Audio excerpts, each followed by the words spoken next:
le GEP, groupe d'entente et de proposition, rassemble les associés propriétaires de magasins U d'un département tous les mois.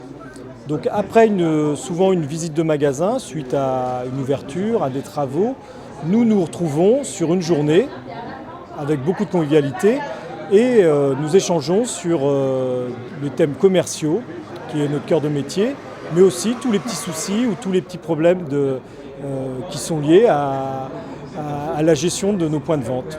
On a un ordre du jour light. Moi, j'ai tendance à le faire light justement pour que le temps d'échange soit important. Donc va être mis en place le 5 et 6 juin sur l'Aiguillon-sur-Mer, le lancement de la campagne touristique vendéenne. Donc ça a été calé avec le CDT pour effectivement dire que d'une part toute la Vendée va bien et puis que l'Aiguillon et la Faute tout va bien également. Et je voulais voir avec vous ce qu'on pouvait envisager comme communication. On l'avait un peu évoqué avec Stéphane, en relais en fait de l'action du comité départemental du tourisme, en relais soit en magasin des affiches qui vont être faites à l'occasion pour le lancement de cette campagne. Au GEP, on vient chercher de l'information, de l'information de la centrale, nationale, régionale.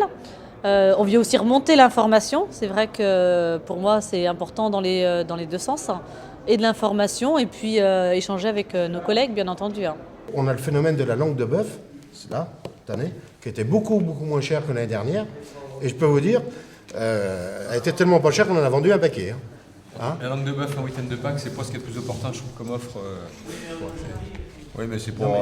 quand à côté, tu avais promotion sur des fraises ou sur du gigot d'agneau un peu partout, je trouve un peu décalé. Sentiment personnel. Les rayons métiers, boucherie notamment, ça a quand même bien marché. Donc l'offre était peut-être pas si mauvaise que ça quand même, parce que quand je regarde les ventes et les chiffres de ces rayons-là, plutôt bien quand même. Je crois vraiment au système coopératif et à tout ce partage d'informations et toutes ces expertises partagées qui font la réussite d'un réseau. On peut penser ce qu'on veut de la foire au vin de Pâques. C'est vrai que c'est une opération plutôt du volume, des prix intéressants. Mais c'est quand même une opération de trafic qui fonctionne plutôt bien. C'est vrai que lors du GEP, on peut faire des remarques, des remontées. Effectivement, pour que ces remontées puissent entendre un écho au niveau de la centrale, il ne faut pas être les seuls à le faire. Mais bon, on essaye de faire avancer les points de vue et puis effectivement de voir si les collègues ont les mêmes ressentis que nous. On n'est pas toujours d'accord. Bon, après, c'est la majorité qui l'emporte. Tout ce qui est essentiel à la stratégie, aux commandes, à toutes les infos nationales et tout, c'est dans l'univers direction. Et pour moi, il y a des infos qui sont primordiales et qui ne sont pas en première ligne. En tout cas, moi, c'est mon opinion. Et moi, j'ai l'univers direction, mais je vais toujours sur toute actualité parce qu'autrement, tu loupes des infos. L'univers direction a été créé pour créer l'information essentielle au niveau du dirigeant. Après, dans chaque secteur, que ce soit alimentaire, ELDPH, bazar, textile, il y a un niveau d'information.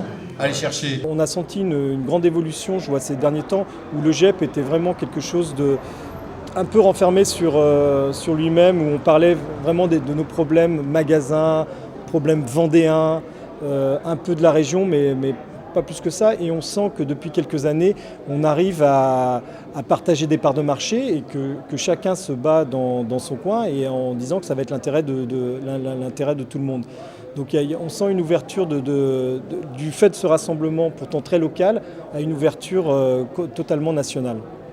Avant le catalogue papier, on faisait tout d'un seul coup et là on peut le faire progressivement si on veut par période, quoi. Donc on n'est pas obligé de tout faire d'un seul coup. Alors là, tu es obligé. Là. Un rappel de 15 € là. Non, mais on peut l'actualiser. C'est le positionnement et l'actualisation. Dans la semaine, il y aura un compte-rendu de GEP qui sera remonté au sein d'une instance. Et ce compte-rendu sera formaté et chaque interlocuteur aura l'obligation d'avoir une réponse. Et forcément, donc, Serge Papin sera destinataire de tous ces comptes rendus.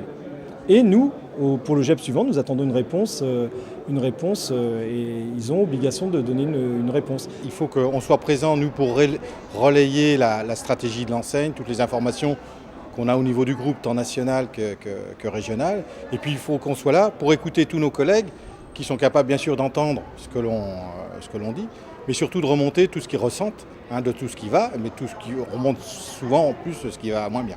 C'est vraiment dans les départements où il y a le plus d'implication, le plus de participation, qu'on est l'enseigne la plus forte. On est le plus nombreux, on a la plus grosse part de marché en Vendée, parce qu'on est plus nombreux et parce que c'est là où on vit le plus le groupe. Les départements qui malheureusement vivent moins la vie du groupe progressent moins vite. Donc plus on s'implique, plus on se développe et plus on est performant.